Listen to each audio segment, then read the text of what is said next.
Audio Jungle.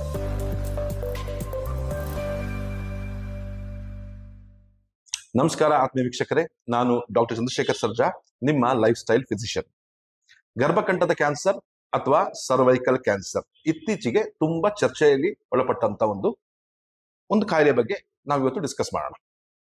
ನೋಡಿ ವೀಕ್ಷಕರೇ, ನಮಗೆ ನಮ್ಮ ಸುತ್ತಮುತ್ತಲಿನೋ, ನಮ್ಮ ಬಂಧು ಮಿತ್ರರಲ್ಲೇನೋ, ನಮ್ಮ ಫ್ಯಾಮಿಲಿನಲ್ಲೋ, ನಮ್ಮ ಮನೆಯಲ್ಲೇನೋ ಯಾರಿಗೇ ಕೂಡ ಈ ಒಂದು ಗರ್ಭಕಂಠದ ಕ್ಯಾನ್ಸರ್ ಇದ್ರೂ ಕೂಡ ಗೊತ್ತಾಗದಲ್ಲೇ ಇರ್ಬೋದು ನಮ್ಮ ಸುತ್ತಮುತ್ತನು. ಯಾಕಂದ್ರೆ ನಮ್ಮ ದೇಶದಲ್ಲಿ ಇತ್ತೀಚೆಗಂತೂ ತುಂಬಾ ಜಾಸ್ತಿನೇ ಈ ಗರ್ಭಕಂಠದ ಕ್ಯಾನ್ಸರ್ ಇಂದ ಸಾವನ್ನಪ್ಪಿದವರ ಪ್ರಮಾಣ ಜಾಸ್ತಿ ಆಗಿದೆ. ಯಾಕೆ ಅಂತ ಹೇಳಿದ್ರೆ, ಮೊದಲನೇದಾಗಿ ಏನಂತ ಹೇಳಿದ್ರೆ, ಒಂದು ಅರಿವಿನ ಕೊರತೆ ಇರ್ಬೋದು, ಇಲ್ಲ ಅಂದ್ರೆ ಒಂದು ನಾಚಿಕೆಯ ಸ್ವಭಾವ ಇರ್ಬೋದು. ಹೇಳ್ಕೊಳ್ಳಲ್ಲ ಈ ತರ ಎಲ್ಲ ಪ್ರಾಬ್ಲಮ್ಗಳನ್ನ ಅವರ ಮನೆ ಮಂದಿಗೆ ಅವರು ಡಿಸ್ಕಸ್ ಮಾಡಕ್ಕೆ ಹೋಗಲ್ಲ ಸಣ್ಣ ವಯಸ್ಸಿನಲ್ಲಿ. ಸೊ ಈ ಪ್ರಾಬ್ಲಮ್ ಇಂದ ಏನಾಗ್ತಿದೆ ಅಂದ್ರೆ, ಈ ಸಾವಿನ ಪ್ರಮಾಣ ಜಾಸ್ತಿ ಆಗ್ತಾ ಇದೆ. ನೋಡಿ, ಒಂದು ಸ್ಟಡಿ ಪ್ರಕಾರ 2021ರಲ್ಲಿ 1,27,000 ಜನಕ್ಕೆ ನಮ್ಮ ದೇಶದಲ್ಲಿ ಈ ಗರ್ಭಕಂಠದ ಕ್ಯಾನ್ಸರ್ ಬಂತು. ಅವರಲ್ಲಿ 78,000 ಜನ ಇದರಿಂದ ಸಾವನ್ನಪ್ಪಿದ್ರು. ಅಂದ್ರೆ 65-70% ಅಷ್ಟು ಜನ ಈ ಗರ್ಭಕಂಠದ ಕ್ಯಾನ್ಸರ್ ಇಂದ ಸಾವನ್ನಪ್ತಾ ಇದ್ದಾರೆ. ಸಾವಿನ ಪ್ರಮಾಣ ಇದರಲ್ಲಿ ಜಾಸ್ತಿ ಇದೆ. ನಮ್ಮ ದೇಶದಲ್ಲಿ ಇದು 2ನೇ ಅತಿ ದೊಡ್ಡ ಕ್ಯಾನ್ಸರ್. ಮಹಿಳೆಯರಲ್ಲಿ ಮೊದಲನೇದು ಸ್ತನದ ಕ್ಯಾನ್ಸರ್, 2ನೇದು ಈ ಗರ್ಭಕಂಠದ ಕ್ಯಾನ್ಸರ್ ಸಾಮಾನ್ಯವಾಗಿ ಕಂಡು ಬರುವಂಥದ್ದು. ಆದ್ರೆ ಸ್ತನದ ಕ್ಯಾನ್ಸರ್ ನಲ್ಲಿ ಸಾವಿನ ಪ್ರಮಾಣ ಇಷ್ಟೊಂದು ಜಾಸ್ತಿ ಇರಲ್ಲ. ಸೊ ಹಾಗಾಗಿ ನಾವು ಈ ಗರ್ಭಕಂಠದ ಕ್ಯಾನ್ಸರ್ ಬಗ್ಗೆ ಒಂದು ಸ್ವಲ್ಪ ಡೀಪ್ ಆಗಿ ಅರ್ಥ ಮಾಡ್ಕೊಳ್ಳೋದು ಒಂದಿದೆ. ನೋಡಿ, ಗರ್ಭಕಂಠದ ಕ್ಯಾನ್ಸರ್ ಬರೋಕ್ಕಿಂತ ಒಂದು 10-15 ವರ್ಷದ ಮುಂಚೆನೆ ಈ ಕ್ಯಾನ್ಸರ್ನ ಸಿಂಪ್ಟಮ್ಸ್ಗಳು ಅಥವಾ ಇನ್ಫೆಕ್ಷನ್ ಸ್ಟಾರ್ಟ್ ಆಗಿರುತ್ತೆ. ಅಂದ್ರೆ ಈ ಒಂದು ಗರ್ಭಕಂಠದ ಕ್ಯಾನ್ಸರ್ ಬರುವಂತದ್ದು ಹ್ಯೂಮನ್ ಪ್ಯಾಪಿಲೋಮಾ ವೈರಸ್ ಅನ್ನೋ ಒಂದು ವೈರಾಣುವಿನ.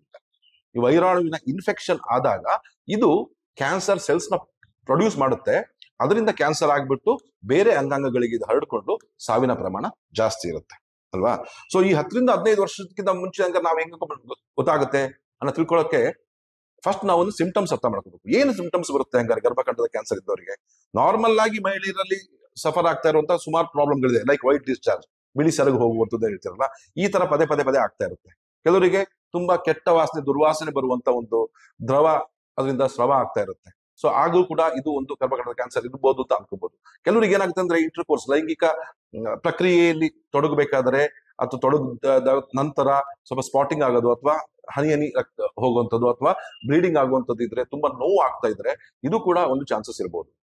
ಅದೇ ರೀತಿ ನೋಡಿ, ಇಷ್ಟೆಲ್ಲ ಸಣ್ಣ ಸಿಂಪ್ಟಮ್ಸ್ ಇದ್ದಾಗ, ಈ ಪೀರಿಯಡ್ಸ್ ಇರ್ರೆಗ್ಯುಲರ್ ಆಗೋದು, ವೈಟ್ ಡಿಸ್ಚಾರ್ಜ್ ಆಗೋದು, ಇಂಥವೆಲ್ಲ ಇದ್ದಾಗ ಯಾರು ತುಂಬಾ ತಲೆ ಕೆಡ್ಸ್ಕೊಳಕ್ ಹೋಗಲ್ಲ. ಆದ್ರೆ ತುಂಬಾ ಇದು ಕ್ಯಾನ್ಸರ್ ಸ್ಟೇಜಿಗೆ, ಅಂದ್ರೆ ಕ್ಯಾನ್ಸರಸ್ ಆಗಿ ಕನ್ವರ್ಟ್ ಆದಾಗ ಮಾತ್ರ ನಮಗೆ ಗೊತ್ತಾಗುತ್ತೆ. ಅವಾಗ ಏನಾಗುತ್ತೆ ಅಂತಂದ್ರೆ, ಈ ಹೊಟ್ಟೆ ಉಬ್ಬರ್ಸ್ಕೊಳ್ಳುವಂಥದ್ದು, ಅಥವಾ ಮೂತ್ರದಲ್ಲಿ ಪ್ರಾಬ್ಲಮ್ ಉಂಟಾಗುವಂಥದ್ದು, ಮೂತ್ರದಲ್ಲಿ ರಕ್ತ ಬರುವಂಥದ್ದು, ಮೂತ್ರ ಹೋಗ್ಲಿಕ್ಕೆ ತುಂಬಾ ತ್ರಾಸ ಉಂಟಾಗುವಂಥದ್ದು, ಇವೆಲ್ಲ ಆದಾಗ ಇದು ಕ್ಯಾನ್ಸರ್ಸ್ ಅಡ್ವಾನ್ಸ್ಡ್ ಆಗಿದೆ ಅಂತ ಅರ್ಥ.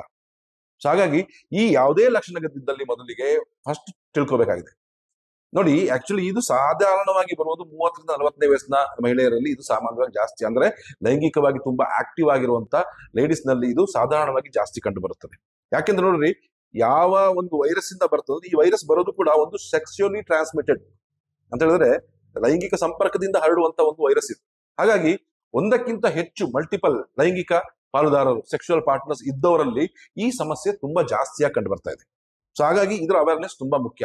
ಇತ್ತೀಚೆಗೆ ನಮ್ಮ ಕಲ್ಚರ್ ತುಂಬಾ ಮಾರು ಹೋಗ್ಬಿಟ್ಟು ನಾವು ಒಂಥರ ಪಾಶ್ಚಾತ್ಯ ರೀತಿಯಲ್ಲಿ ನಾವು ಮಾಡ್ತಾ ಇದೀವಿ. ಹಾಗಾಗಿ ಯುವತಿಯರು ಇದರಿಂದ ಸ್ವಲ್ಪ ಜಾಗೃತ ವಹಿಸ್ಕೋಬೇಕು. ಇದನ್ನ ಅವಾಯ್ಡ್ ಮಾಡ್ಬೇಕು ಅಂತ ಹೇಳಿದ್ರೆ, ಮೊದಲು ಸೇಫ್ ಆಗಿರುವಂತ ಸೆಕ್ಸ್ ಪ್ಯಾಟರ್ನ್ ಇಟ್ಕೋಬೇಕಂದ್ರೆ ಒಂದೇ ಸೆಕ್ಷುವಲ್ ಪಾರ್ಟ್ನರ್ ಇರಬೇಕು, ಜೊತೆಗೆ ಒಂದು ಪ್ರೊಟೆಕ್ಷನ್ ಯೂಸ್ ಮಾಡ್ಬೇಕಾಗುತ್ತೆ. ಅಂದ್ರೆ ಈ ಕಾಂಡೋಮ್ಸ್, ಈ ತರ ಏನ್ ಪ್ರೊಟೆಕ್ಟೆಡ್ ಸೆಕ್ಸ್ ಇರುತ್ತೋ ಆ ತರ, ಮತ್ತು ತುಂಬಾ ಹೈಜಿನಿಕ್ ಆಗಿ ತುಂಬಾ ಶುಚಿತ್ವವನ್ನ ಕಾಪಾಡ್ಕೊಂಡ್ರೆ ಈ ತರ ಒಂದು ವೈರಸ್ ನ ತಡೆಗಟ್ಟಬಹುದು ನಾವು. ಮತ್ತೆ ಇನ್ನೊಂದು ಏನಂತ ಹೇಳಿದ್ರೆ, ಈ ವೈರಸ್ ಬರುತ್ತೋ ಬರಲು, ಈಗ ಏನಾದ್ರು ನಾರ್ಮ್ಸ್ ಹೇಗಿದೆ ಅಂತ ಹೇಳಿದ್ರೆ, ಒಂದು ಟೆಸ್ಟ್ ಅನ್ನ ಮಾಡಿಸ್ಕೊಳ್ಳಿ ಅಂತ ಹೇಳ್ತಾರೆ. ಅದು ನಾವು ಪ್ಯಾಪ್ಸ್ಮಿಯರ್ ಅಂತ ಹೇಳ್ತೀವಿ. ಪ್ಯಾಪ್ಸ್ಮಿಯರ್ ಅಂತ ಹೇಳಿದ್ರೆ, ಈ ಗರ್ಭಕಂಠದಿಂದ ಒಂದು ಸಣ್ಣ ಒಂದು ತುಣುಕನ್ನು ತೆಗೆದುಬಿಟ್ಟು ಅದನ್ನ ಮೈಕ್ರೋಸ್ಕೋಪ್ ಅಲ್ಲಿ ನೋಡಿದಾಗ ನಮಗೆ ಆ ಕ್ಯಾನ್ಸರ್ ಸೆಲ್ಸ್ ಏನಾದ್ರು ಡೆವಲಪ್ ಆಗ್ತೀಯಾ ಅಂತ ಗೊತ್ತಾಗುತ್ತೆ. ಹಾಗಾಗಿ ಒಂದು ನಾರ್ಮ್ಸ್ ಏನಂತ ಹೇಳಿದ್ರೆ, ಒಂದು 25-30 ವರ್ಷ ಆದ ನಂತರ ಎವ್ರಿ 3 years, 3 ವರ್ಷಗಳಿಗೆ ಒಮ್ಮೆ ಪ್ಯಾಪ್ಸ್ಮಿಯರ್ ನ ಮಾಡಿಸ್ಕೊಳ್ಳಕ್ಕೆ ಇವಾಗ ಪ್ರಚೋದನೆ ನೀಡ್ತಾ ಇದ್ದಾರೆ. ಅದೇ ರೀತಿ ಇದನ್ನು ತಡೆಗಟ್ಟಲಿಕ್ಕೆ ಈಗ ಈ ಕೇಂದ್ರ ಸರ್ಕಾರ ಬಜೆಟ್ ನಲ್ಲೂ ಕೂಡ 9-14 ವರ್ಷದ ಯುವತಿಯರಲ್ಲಿ ಈ ವ್ಯಾಕ್ಸಿನ್ ನ ತಗೊಳ್ಳಿಕ್ಕೆ ಪ್ರೇರೇಪಿಸ್ತಾ ಇದ್ದಾರೆ. ಯಾಕೆ ಅಂತ ಹೇಳಿದ್ರೆ, ಈ 9-14 ವಯಸ್ಸಿನ ಹುಡುಗರು ತಗೊಂಡ್ರೇನೆ ಈ ವ್ಯಾಕ್ಸಿನ್ ಸಫಲ ಆಗೋದು. ಯಾಕಂದ್ರೆ ಒಂದು ಸಲ ಲೈಂಗಿಕ ಪ್ರಕ್ರಿಯೆ ತೊಡಗದ ಮೇಲೆ ಅಥವಾ ಇನ್ಫೆಕ್ಷನ್ ಆದ ನಂತರ ಈ ವ್ಯಾಕ್ಸಿನ್ಗಳು ಅಷ್ಟೊಂದು ಸಫಲತೆಯನ್ನು ಹೊಂದೋದಿಲ್ಲ. ಆದ್ರೆ ಪ್ರಾಬ್ಲಮ್ ಏನ ತಗೊಳ್ಳೋದ್ರಿಂದ, ಆದ್ರೆ ಸಫಲತೆಯ ಪ್ರಮಾಣ ಕಡಿಮೆ ಇರುತ್ತೆ ಅಷ್ಟೇ. ಹಾಗಾಗಿ 9-14 ವರ್ಷದ ಮಕ್ಕಳಿಗೆ ಈ ವ್ಯಾಕ್ಸಿನ್ ನ ಕೊಡುವಂತನ್ನ ತಂದೆ ತಾಯಿಯರು ಖಂಡಿತವಾಗಲೂ ಅದನ್ನ ಒಂದು ಗಮನದಲ್ಲಿ ಇಟ್ಕೋಬೇಕಾದ ಒಂದು ಅಂಶ. ಇನ್ನು ಮೂರನೇದಾಗಿ ಏನಂತ ಹೇಳಿದ್ರೆ, ಇನ್ನೊಂದು ಬರುತ್ತೆ ಏನಂದ್ರೆ ಕಾಲ್ಪೋಸ್ಕೋಪಿ. ಕಾಲ್ಪೋಸ್ಕೋಪಿ ಅಂತ ಹೇಳಿದ್ರೆ ಒಂದು ಕ್ಯಾಮ್ರಾ ತರ ಒಂದು ಡಿವೈಸ್, ಒಂದು ಲೆನ್ಸ್ ನ ಹಾಕ್ಬಿಟ್ಟು ಈ ಗರ್ಭಕಂಠವನ್ನ ವೀಕ್ಷಿಸೋದು.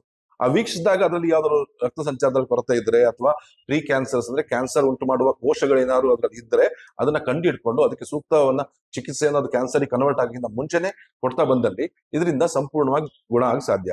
ಏನೂ ಸಿಂಪ್ಟಮ್ಸ್ ಗೊತ್ತಿದ್ದಲೇ ಎಲ್ಲಾದ್ರ ಬಗ್ಗೆ ನೆಗ್ಲೆಕ್ಟ್ ಮಾಡ್ಕೊಂಡು ಈ ವ್ಯಾಕ್ಸಿನ್ ತಗೊಳ್ದಲ್ಲೇ ಇದ್ದವರಲ್ಲಿ ಈ ಪ್ರಮಾಣ ಇತ್ತೀಚೆಗಂತೂ ತುಂಬಾ ಜಾಸ್ತಿ ಆಗ್ತಿದೆ. ಹಾಗಾಗಿ ಅರಿವು ತುಂಬಾ ಮುಖ್ಯ. ಈ ಒಂದು ಅರಿವಿದ್ದಲ್ಲಿ ಈ ಗರ್ಭಕಂಠದ ಕ್ಯಾನ್ಸರ್ ಇಂದ ಸಂಪೂರ್ಣವಾಗಿ ನಾವು ನಮ್ಮನ್ನ ಕಾಪಾಡಿಕೊಳ್ಬಹುದು. ಹಾಗಾಗಿ ತಂದೆ ತಾಯರು ಕೂಡ ಇದ್ರ ಬಗ್ಗೆ ಗಮನ ಹರಿಸಿ, ಪ್ರತಿಯೊಬ್ಬರು ಮಹಿಳೆಯರು ಕೂಡ ಇದ್ರ ಬಗ್ಗೆ ಗಮನ ಹರಿಸಿ ಒಂದು ಟೆಸ್ಟ್ ಮಾಡಿಸ್ಕೊಳ್ಳೋದು ಬಹಳ ಒಂದು ಒಳ್ಳೆಯ ಕೆಲಸ. ಇದೇ ತರ ಮತ್ತೊಂದು ವಿಡಿಯೋ ಒಂದಿಗೆ ನಿಮ್ಮನ್ನ ಭೇಟಿ ಆಗ್ತೇನೆ. ಅಲ್ಲಿವರೆಗೂ ನಮಸ್ಕಾರ.